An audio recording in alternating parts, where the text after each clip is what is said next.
Hello दोस्तों, कैसे हैं आप लोग। आशा करता हूं आप लोग सब अपने घर में मस्त और स्वस्थ होंगे। इंडियन गवर्नमेंट ने एक एजुकेशन का न्यू पॉलिसी निकाली है। जो एजुकेशन की सिस्टम अभी तक चला हुआ आ रहा था, वो सारा सिस्टम अब बदलने वाला है।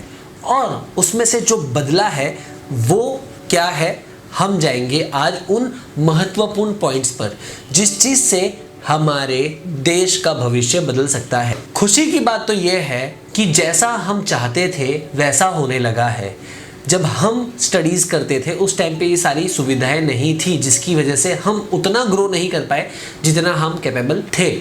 लेकिन अब जो मौका मिलने वाला है वो मौका सबके लिए बेहतर है और अच्छा है।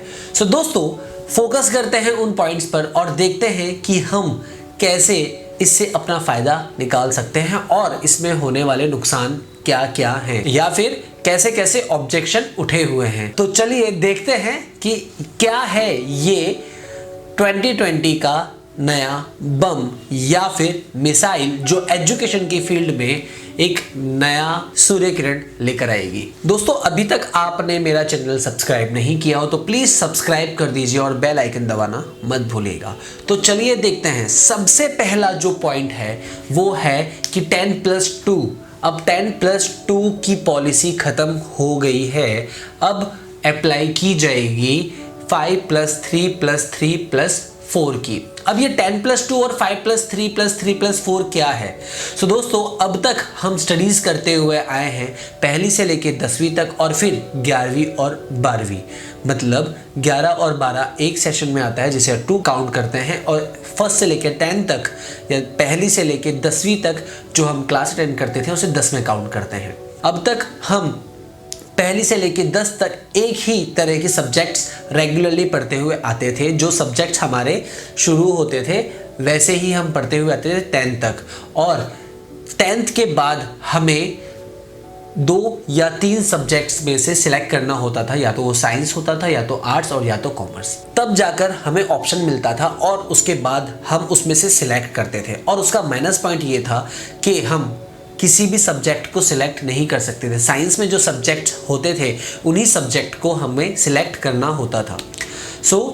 वो पॉलिसी अब ख़त्म हो गई है और अब जो पॉलिसी आने वाली है या आ चुकी है, ये तो बेहतर अभी तक कुछ बताया नहीं है, लेकिन जो आ चुकी है उस पॉलिसी के अकॉर्डिंगली 5+3+3+4 इस पॉलिसी पे ज़्यादा फोकस किया जाएगा।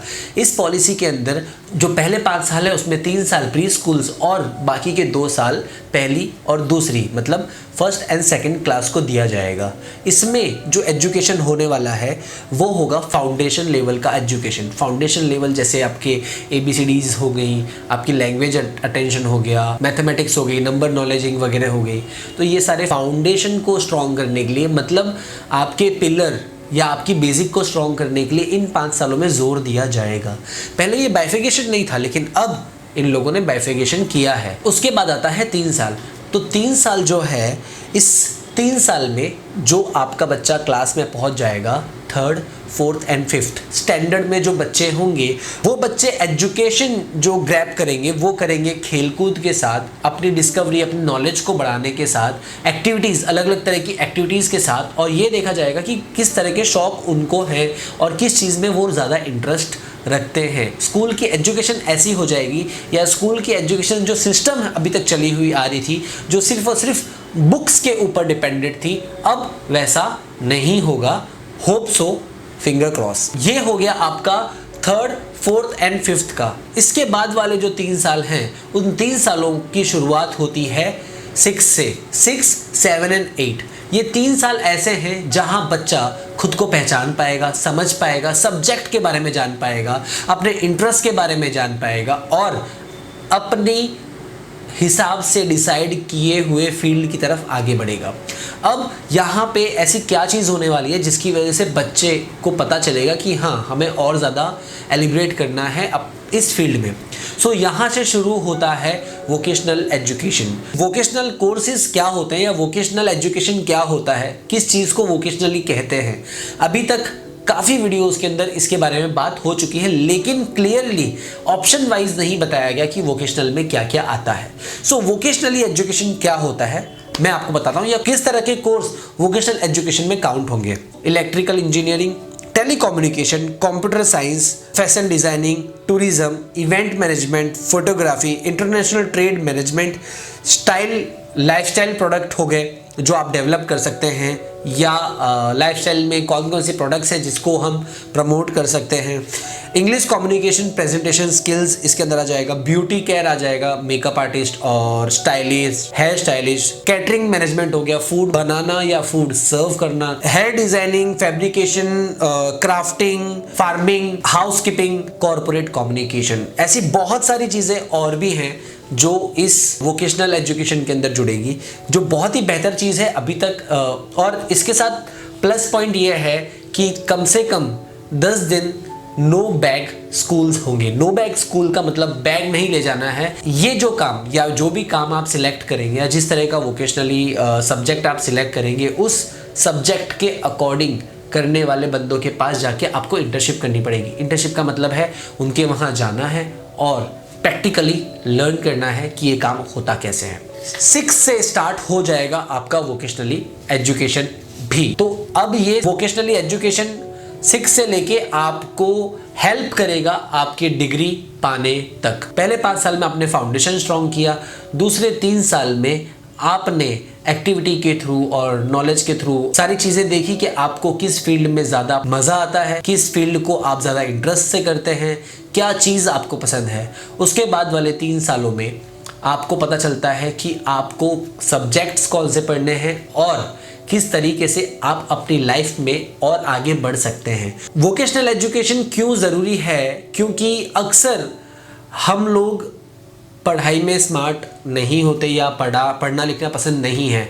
जो लोग पास हो जाते हैं उनके लिए तो ऑप्शंस बहुत सारे हैं, लेकिन जो लोग फेल हो जाते हैं उनके पास ऑप्शंस नहीं रहता। लेकिन वोकेशनल एजुकेशन एक ऐसा एजुकेशन है, अगर आप फेल भी हो जाएंगे तो भी आप बेहतर इनकम अपनी लाइफ के लिए, सक्सेस के लिए काम कर सकते हैं। जो लोग फेल हो जाते हैं उनके लिए एक बेहतर अपॉर्चुनिटी है कि उनका इंटरेस्ट का सही पार्ट वो चुन के अपनी लाइफ को बेहतर बना सकते हैं। अब आते हैं 4 साल, जो आने वाले 4 साल हैं। अब तक ये होता था कि 10th में और 12th में बोर्ड्स की एग्ज़ाम होती थी और बोर्ड्स की एग्ज़ाम बहुत प्रेशरेबल होती थी। सो इस पॉलिसी ने थोड़ा सा रिलीव किया है उस बोर्ड की एग्ज़ाम को, और इस ईयर्स के अंदर मतलब 9th, 10th, 11th और 12th, जैसे ही 9th में बच्चा आता है वो अपने सब्जेक्ट सिलेक्ट कर सकता है। अब सब्जेक्ट सिलेक्ट कैसे करेगा? अब तक ऐसा होता था, जिन बच्चों ने कॉमर्स सिलेक्ट किया है तो सिर्फ कॉमर्स के ही सब्जेक्ट उसे पढ़ने हैं, वो साइंस के सब्जेक्ट नहीं पढ़ सकता था। या फिर किसी को एक्सपेरिमेंट करने में मज़ा आता हो, साइंस के एक्सपेरिमेंट करने में मज़ा आता हो, लेकिन साथ में साथ उसे इकोनॉमिक्स पढ़नी हो तो वो नहीं पढ़ सकता था। लेकिन अब बच्चा खुद अपने सब्जेक्ट सिलेक्ट कर सकता है। ये जो लास्ट के 4 साल हैं जो शुरू होते हैं 9 से बच्चा अपने सब्जेक्ट खुद सिलेक्ट करेगा।